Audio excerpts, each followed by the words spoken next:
Our commencement speaker today, Dr. Alvin Wang, has served UCF for more than 30 years. He has distinguished himself as a highly successful administrator, nationally recognized scholar, gifted teacher, and effective community leader. And for more than 15 years, his leadership of the Burnett Honors College has helped to create a regional and national educational success story. Elevating the intellectual character of the Burnett Honors College, Alvin has also diversified the college's activities. He's been an aggressive proponent for student engagement in local, national, and international settings. He has enhanced student opportunities for service learning and undergraduate research. He has expanded access to the Burnett Honors College for transfer students. And to support these initiatives, he has designed a successful philanthropic program to serve his college. Alvin has earned multiple accolades and honors during his career.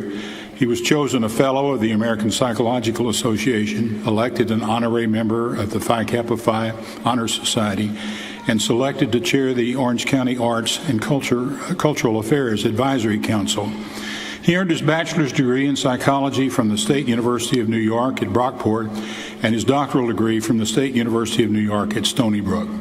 Please welcome a highly accomplished colleague and dedicated UCF Knight, Dr. Alvin Wang.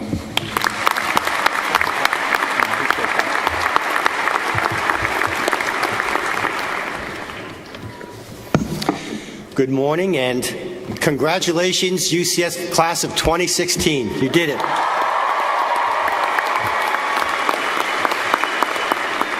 It is my honor and privilege to serve as the commencement speaker for this celebratory occasion.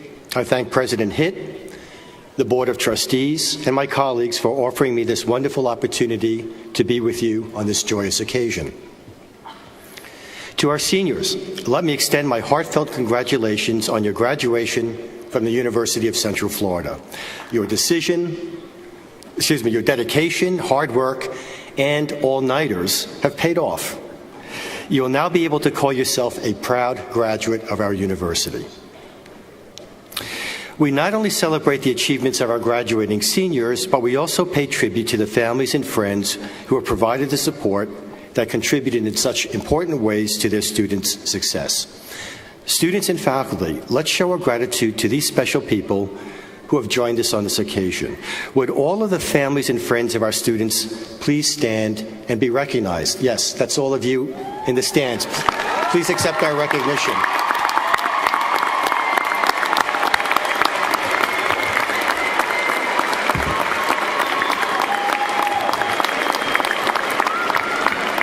Thank you.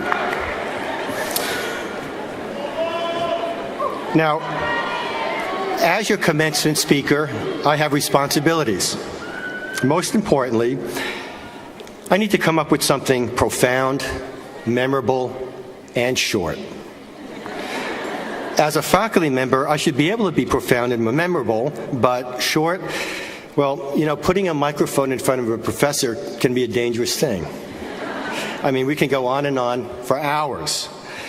But you needn't worry. I've been told by President Hitt to be brief.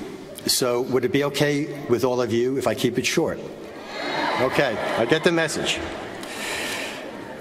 I have had the pleasure of serving as Dean of the Burnett Honors College for the past 11 years. With me on the commencement platform are other deans and college administrators, as well as many department chairs who are seated in the audience. But consider this. How many graduating seniors are thinking of one day becoming a dean? So can I see a show of hands? Anyone out there going to be a dean? I don't see any hands raised, right?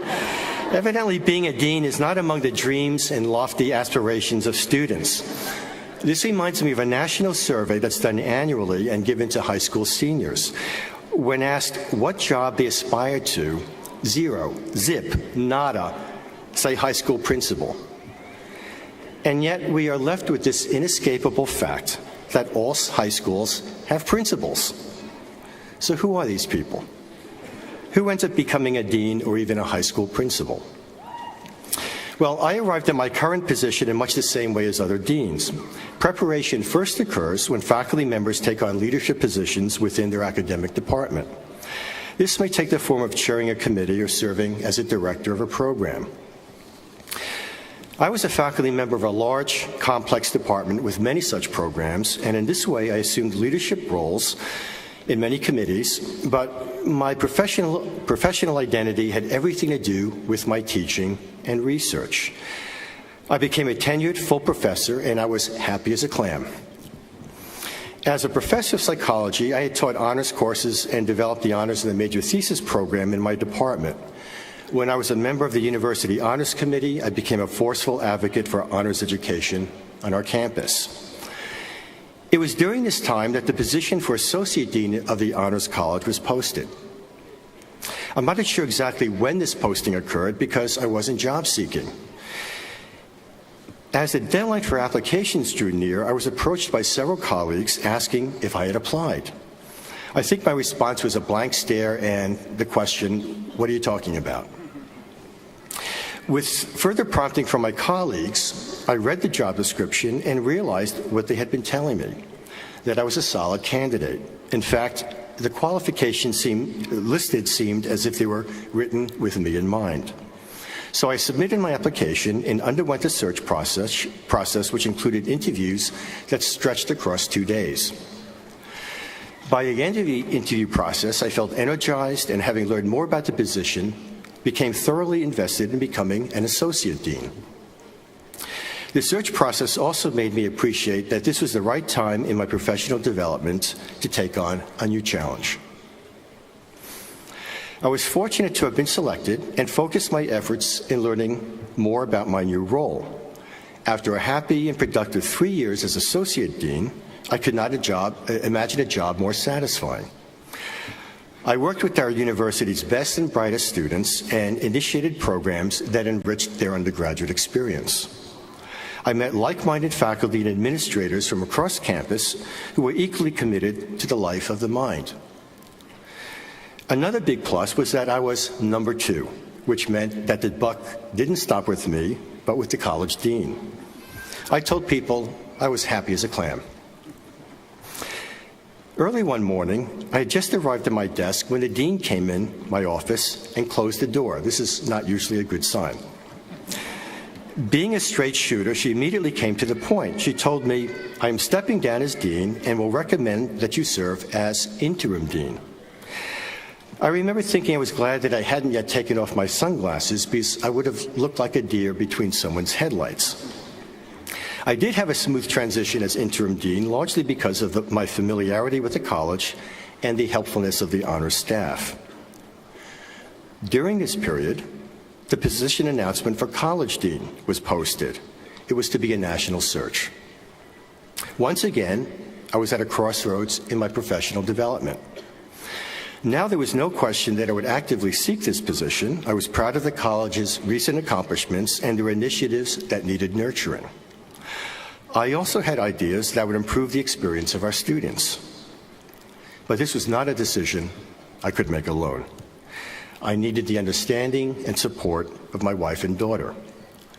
Essentially, my family needed to know that assuming the position of dean required adjustments to my professional and family life. They did give me the green light, and I am deeply appreciative that my family encouraged me and supported my successful bid to become dean.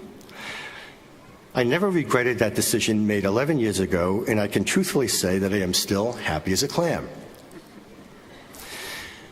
So what is the takeaway message of this story? Actually, there are two.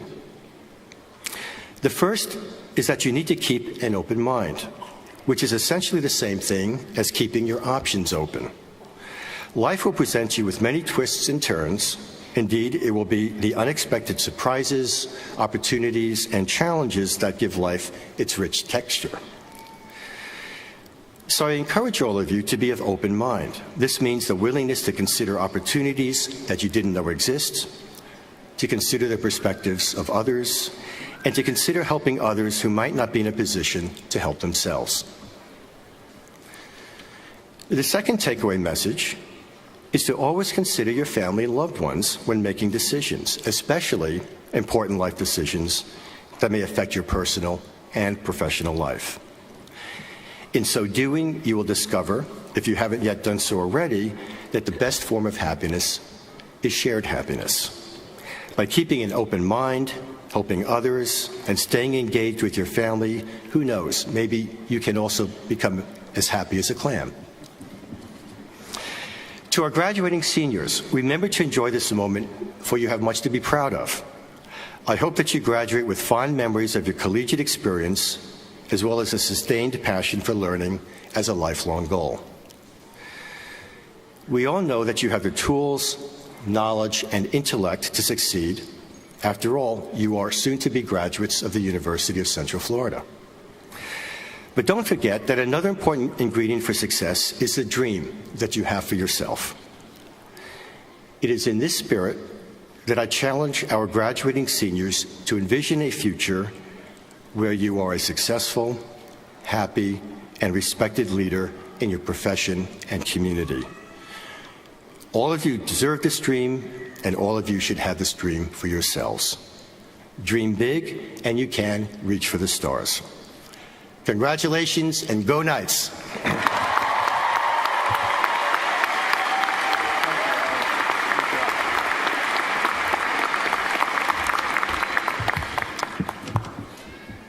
Alvin, we thank you for a very fine commencement address and, moreover, for years and years of really great service, true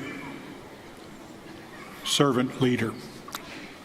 Won't you join me in another round of applause for our Dean, Alvin Wang?